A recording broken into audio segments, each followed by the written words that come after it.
Welcome to this week's IFT research call. Today we have Alberto who will be talking about testing distributed systems. Thanks, Alberto, for taking this, and the stage is yours. Thanks. Hello, everyone. My name is Alberto, and I work as a distributed systems tester for the DST in back. In this presentation, I will go over the work that we are doing and also showing some specific examples of how we do it.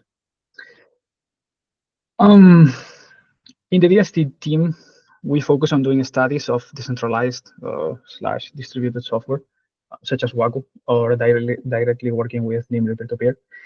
And also, we are currently trying to include status.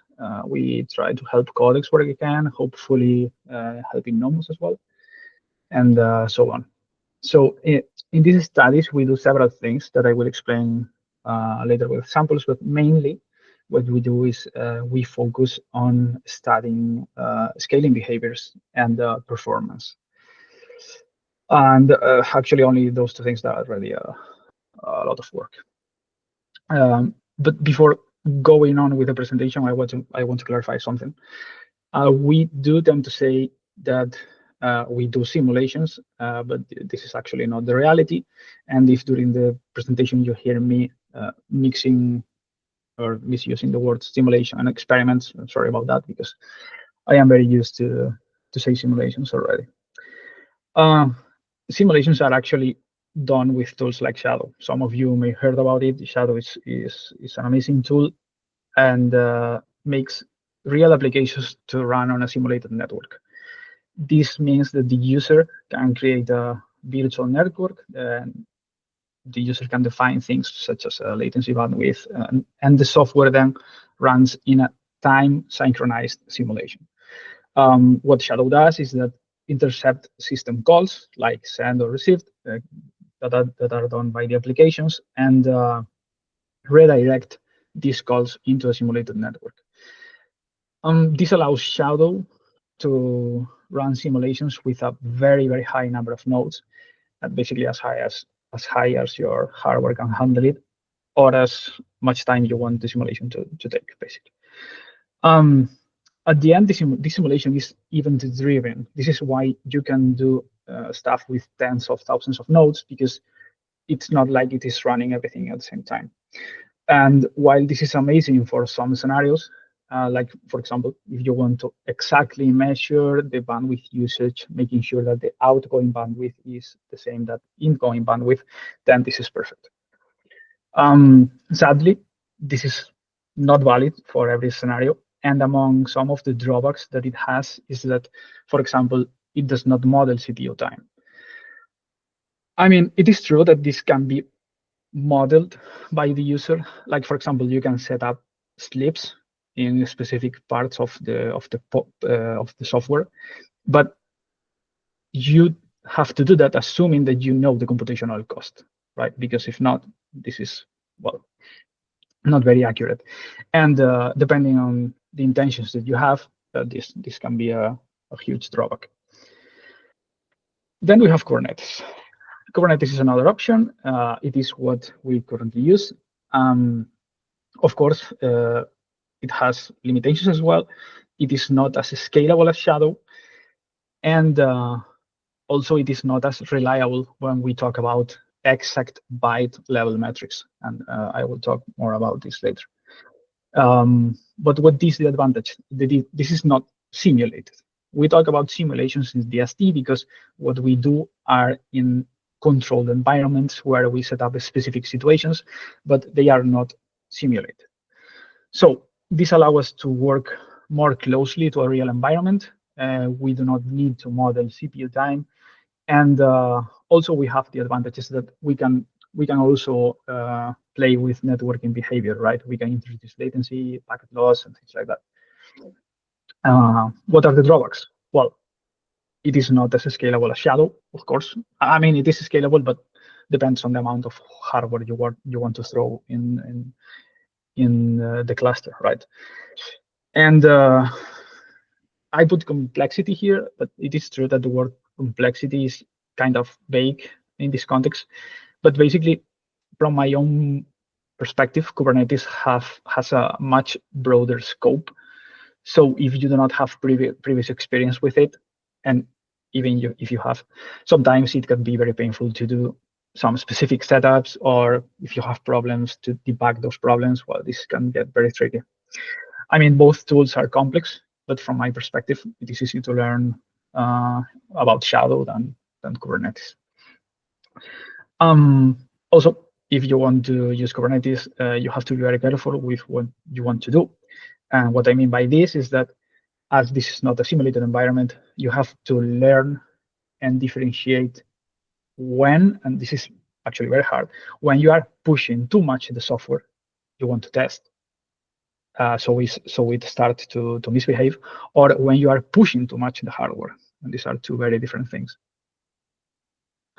So related to this, I cannot emphasize how important it is to have working metrics and proper logging in the software you want to work with, because, I mean, if this is not properly tested, you are basically working with wrong data, right? And everything you do on top of that is basically, it's pointless.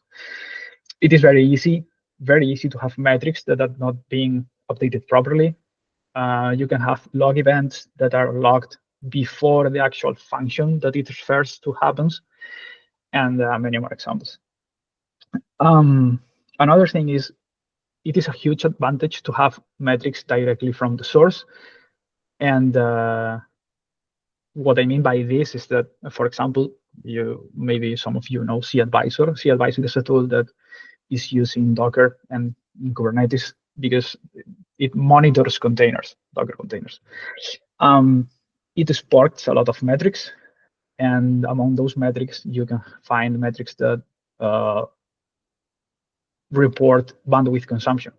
But the problem is that this metric works as a container level. So what do you end up getting there? You get data from the software, you get data from Kubernetes as well. You also get the size of the metrics that you are scraping, and maybe you are not interested in that. You just want to know the consumption of the software you want to test. So having this bandwidth usage directly from the software is very beneficial. Well, whoops. Another very important thing is monitoring the tool that you are using to monitor. Right. I have a very recent and real example about this, where we were pushing too much our monitoring stack because we were throwing thousands of log lines per second, and basically some log lines were getting lost. And this led us to think that the software we were running was getting stuck, and it was missing messages when it was not. It is true that this scenario was very specific, but in weird/hard problems, Occam's razor is usually the way to go. Right? You start from the bottom of the problem, and first you make sure that the data you are working with is correct. And sometimes this is easy to skip, and you waste weeks. And yeah, it was a problem from the beginning. So, examples. What can we do with Kubernetes? The first example, the first thing that comes to my mind is are regression tests. So being able to say that nothing has changed really says a lot. For example, we want to be sure that in terms of bandwidth, everything remains stable in each Nimble peer-to-peer version, right? In this case, we have a small script written in Nim that just publish messages and over a constant rate. And in the Kubernetes cluster, we deployed thousands of those nodes, for example. We set up the environment, the connections, and whatever we need.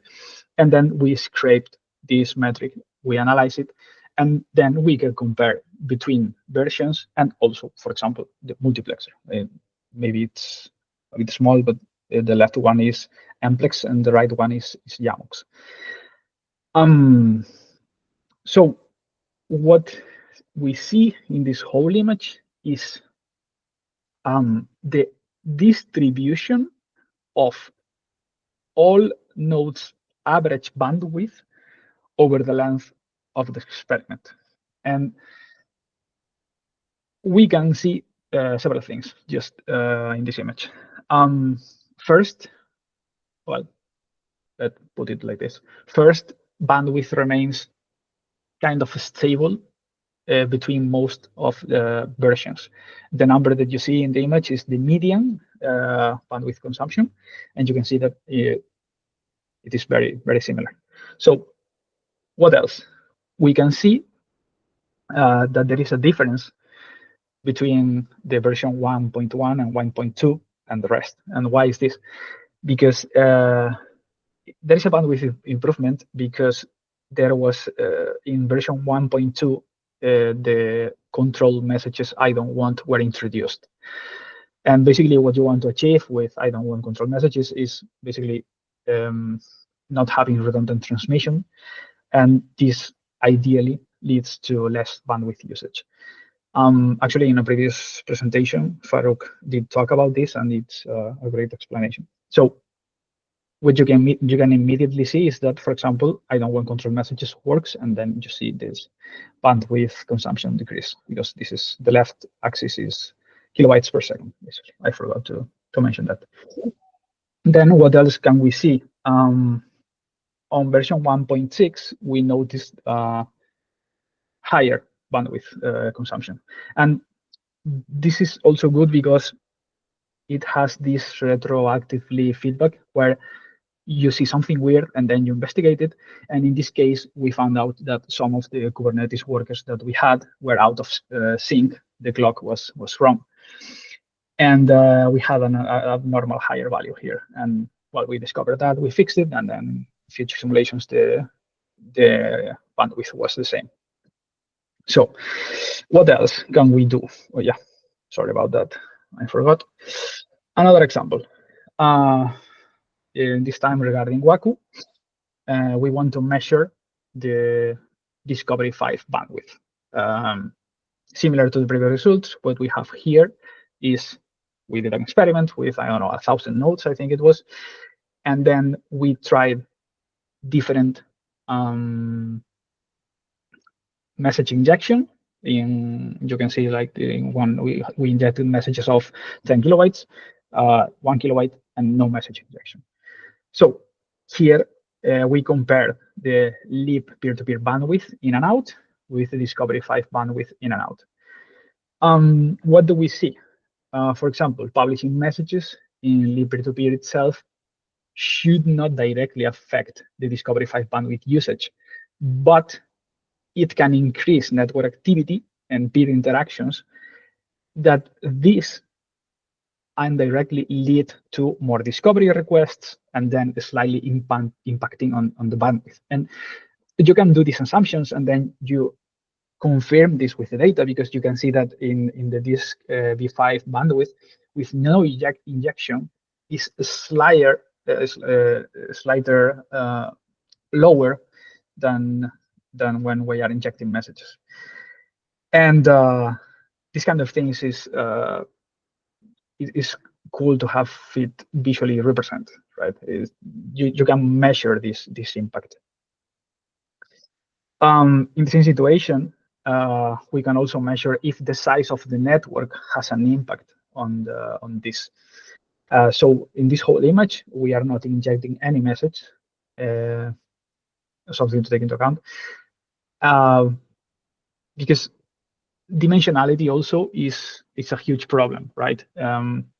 When you have a high dimensionality of in the experiments, it can get very tricky, and it is always good to compare results just changing one parameter at a time, because if not, this can lead you to reach to wrong conclusions if you are modifying too many things at once, and then you can find yourself investigating something that your assumptions were not correct. So the lower the dimensionality, the better. And what we can see also here, for example, the more nodes the network has, the lower is the outbound traffic, the Discovery 5 outbound traffic.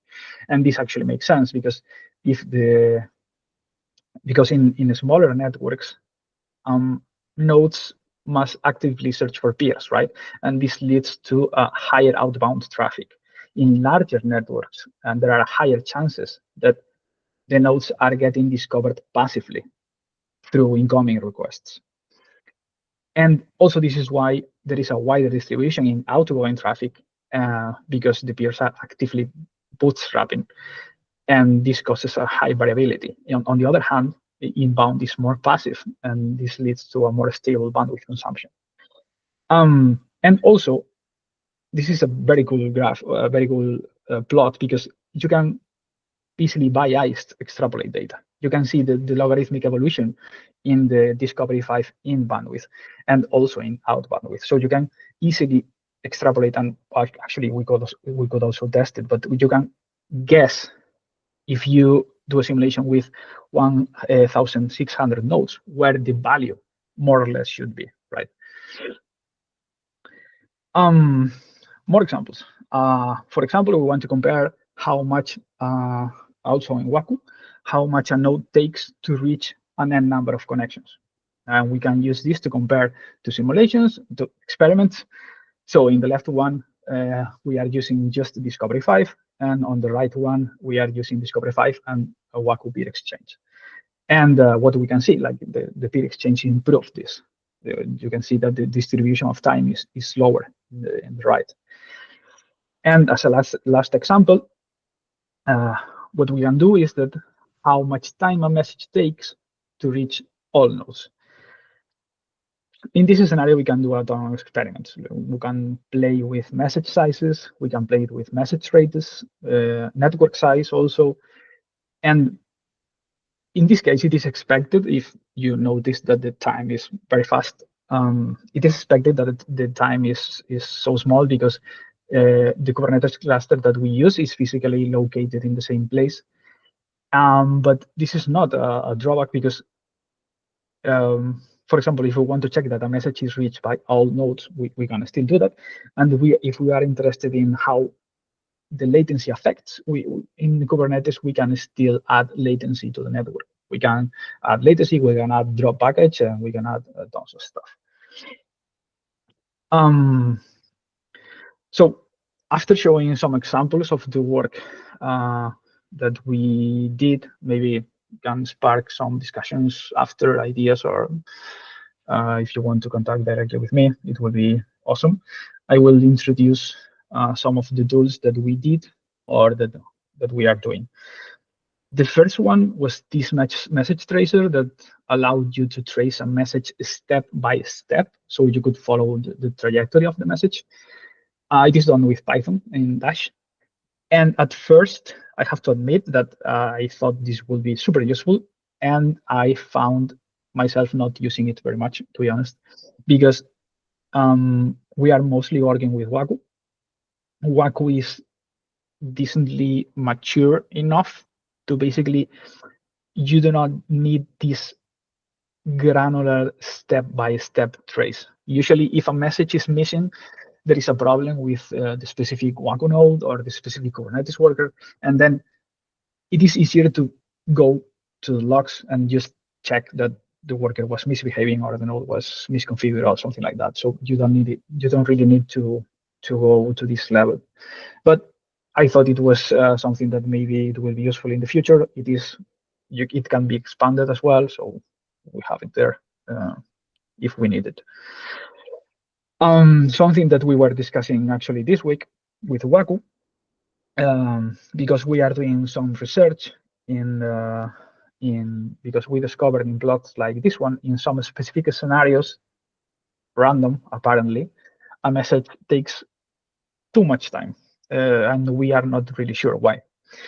And some of the idea was to do cluster detection, and basically the idea is to check how the network is structured, how the nodes are connected between themselves, and because maybe there were many homogeneous clusters with lower outer connectivity, and this could lead to specific scenarios where a message takes more time than expected, right?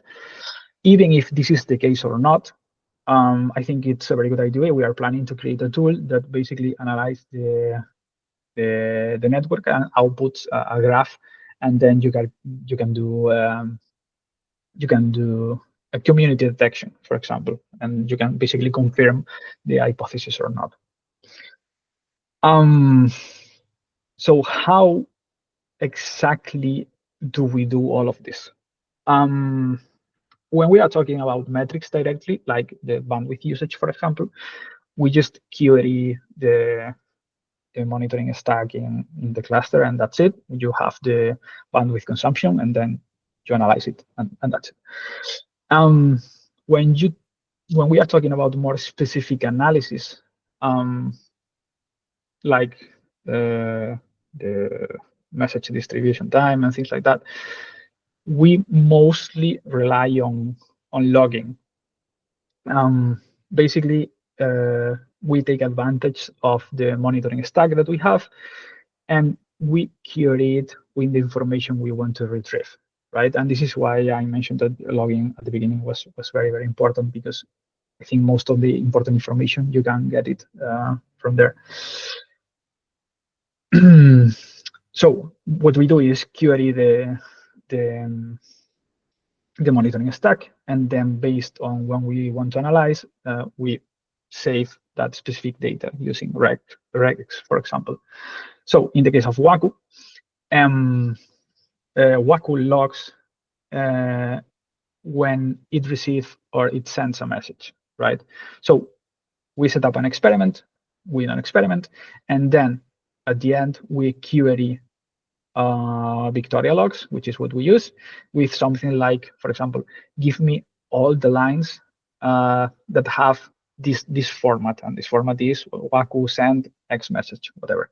And then using regex, we extract this information, and when we create a data frame with what Victoria logs returns, and what actually more information that we have, so we can create this data frame that you can see in the bottom image.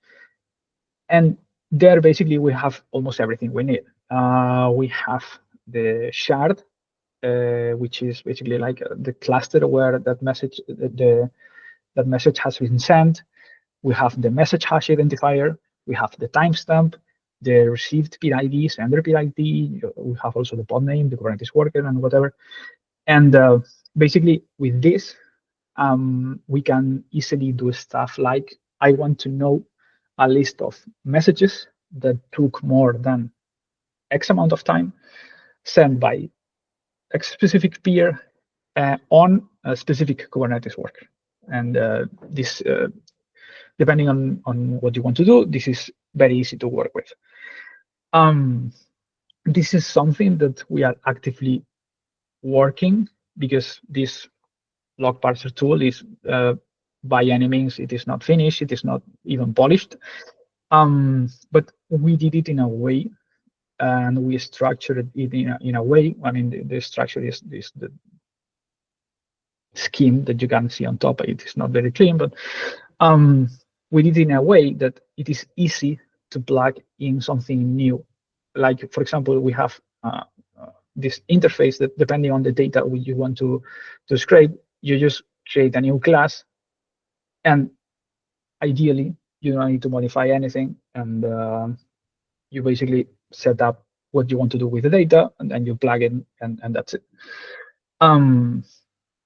Also, this works with either connecting to monitoring stacks or with files, right? Because you don't want to be querying thousands of pods with thousands of lines of logging each time you want to do an analysis. Basically, you dump the information you want in either CSV, comma separated value file, or raw log file, whatever you want, basically.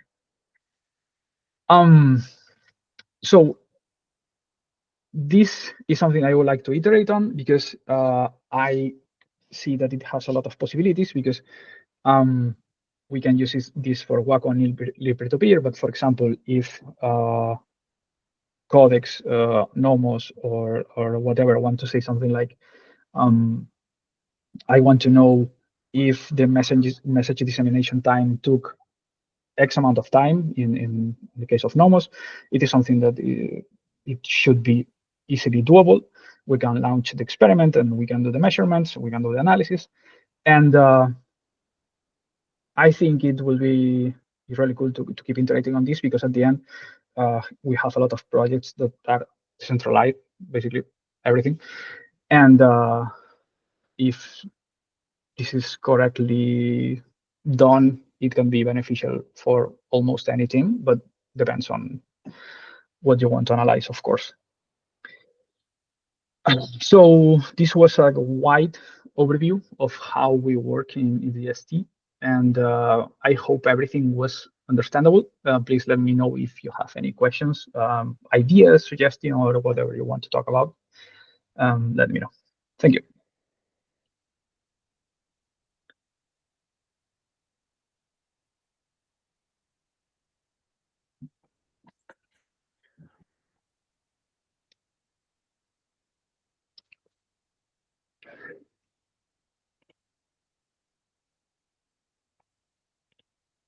Yeah.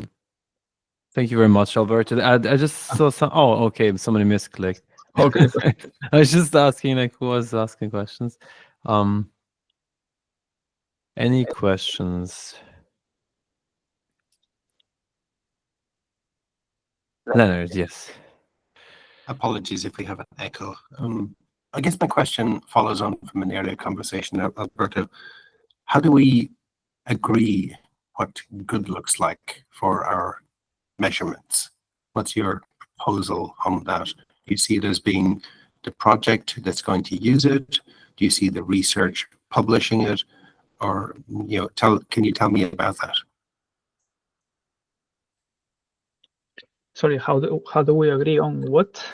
You've mentioned various ways we can test and we can extract where we are, and we can look at I actually like the concept of the shadow project. I'll have a look at that. Thank you. Do you see that as the shadow as being representative, and do you see it as being a situation where it represents the concepts of, for example, delays, dropout of relays, peer connectivity, and how you have you got kind of tweaks and buttons to kind of increase the badness of the network or the goodness of the network to simulate different levels of quality, and then consistently show that back to the person that's actually testing? I mean, it's complicated because at the end, I think it should be a mix between the team that develops the software and if in our case, the DST, we can also provide feedback. For example, in the case of Waku, they have been actively interested in, for example, what's the bandwidth usage that Discovery 5 is using, right? Because they had no idea. So we worked on that. Then from our own side, we discovered issues that we report to Waku, or for example, this message latency thing that I mentioned, it's something that we noticed over the course of the weeks. So we started investigating that by ourselves. And regarding shadow, I mean, it depends on what you want to do with it, right? Because this the problem with the CPU, shadow assumes that you have infinite CPU. So if for some reason the problem that you have is because it's taking too much time to compute something or things like that, you will not be able to see it in shadow. It depends on the intention of the analysis you want to do, right? If it's regarding bandwidth consumption, maybe it is more suitable for that. If it's because you want to analyze why the network is misbehaving and maybe some messages are being dropped, then I would not go with shadow, just in case, because you are not sure if it's because of that or not. And this is, from my perspective, is a huge drawback. But again, depends on what you want to do. Okay, so what you're saying is, for particular use cases, we need to almost select the tool set, the target tool set, and you can help us to do that. And then if there are certain elements of stress that I want to put on my simulation, different tool sets will do that, but you could technically agree those stress tests and simulations in advance of the project going down a certain direction that could prove, and it could effectively, almost a bit like a wind tunnel, you can use some predictions to tell you what could work, as opposed to go down the road and implement something and find out it doesn't work. Is that correct? I would say so, yes. Okay, thank you.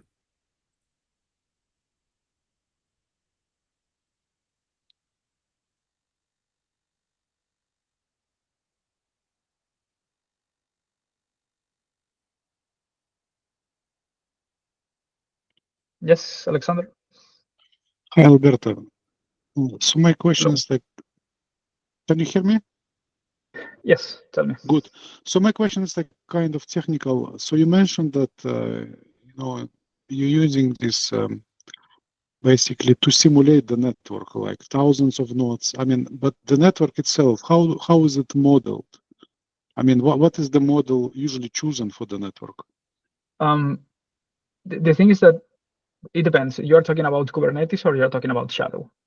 Because if we are talking about Kubernetes, which is the results that I presented, the network is not modeled. It is a real network, basically.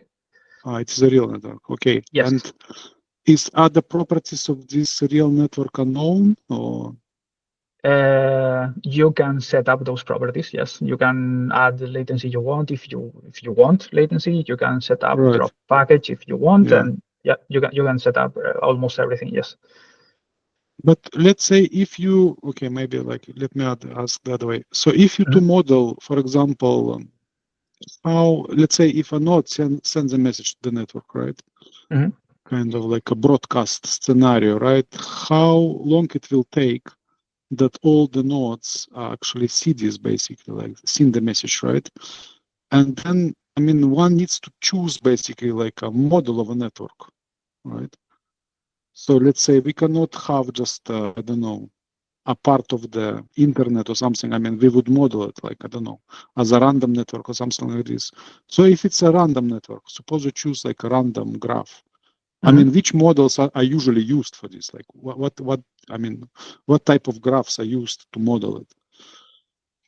I think we are mixing things here because if you want to analyze the time a message took to be broadcasted to all the nodes, and you don't know, I mean, at first you don't really know the graph you are working on, right? Because this depends on how nodes establish the connections. So, and actually this is why I am interested in doing this tool to extract the node topology, because at first, in the example of Waku, for example, I do not really know. What I do is I set up a couple of nodes that will act as bootstrap, and then all the nodes will connect to those bootstrap nodes, and then the network will be formed. So I am not really aware if I have isolated clusters, if the network structure looks more of a Erdos-Renyi network or Barabasi or whatever, right? I have no information about the graph. So yeah, it depends. It depends. Okay. I see. And sorry. Yeah. Please. No, I just wanted to say, like, you could also, with scripts, you could also like fix a certain topology. Let's say for the lib peer-to-peer tests, if you connect the peers in a specific way, then you can also kind of enforce a specific topology. So that's just to like maybe remove this confusion. Like what Alberto meant here, I guess for the Waku test, mainly the network grows, or like the topology grows organically. It's just actually what would organically happen, and that's very interesting to look at these topologies that form. But yes, we could also fix topologies, and with Shadow too, you can fix topologies. Yeah, maybe Farouk can actually say something about the shadow topologies that we're using, because we're also doing shadow simulations for peer-to-peer research. Hello. Just to add to the topology that basically comes from the routing protocol that you are using. For example, be it gossip sub, it could be a D-random graph, deregular graph. Actually, it could be single overlay, it could be multiple overlays. Mainly as a test scenario, what we can do is we generally kind of inject enough peers in the network first of all, and then we distribute the latencies and bandwidths to create a reasonable number of groups that can actually model whatever the kind of network we want to test on. That can be done both in case of Shadow and in case of Kubernetes. For Shadow, we have one, for example, this almost clear scenario where we can define different kind of latencies, bandwidths, and these kind of scenarios. And I think similar kind of scripts are also available with DST. They kind of distribute the bandwidth, the available bandwidth to the peers, and latency to the peers to segregate it. But one point I definitely intend to add is one thing that really also need to be looked into is how the peers, like how many clusters are there. If I guess Alberto can move back to the slide where some certain clusters are forming, that becomes the biggest nightmare for any routing protocol if only few peers are actually connecting a large number of groups. They are responsible for laying data on behalf of test, on behalf of other peers. So yes, that kind of testing becomes very essential. And again, it can only be inferred based on the actual assumption of the test scenario, like exact use case where the application is to be run, what should be the number of peers, or what should be the expected number of peers, what should be the inter-peer latencies. Many of such data can be also perceived from generally published internet stats, like what are the common latencies available within EU or within some other countries, or what is the largest latencies to the far-flung region. Like putting in those latencies to actually reflect the network can definitely become a better place.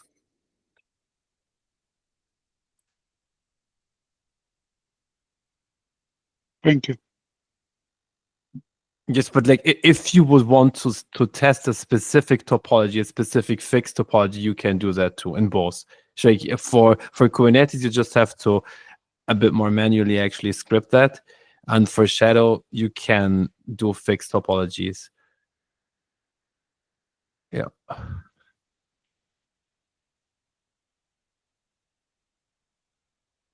Do we have any further questions?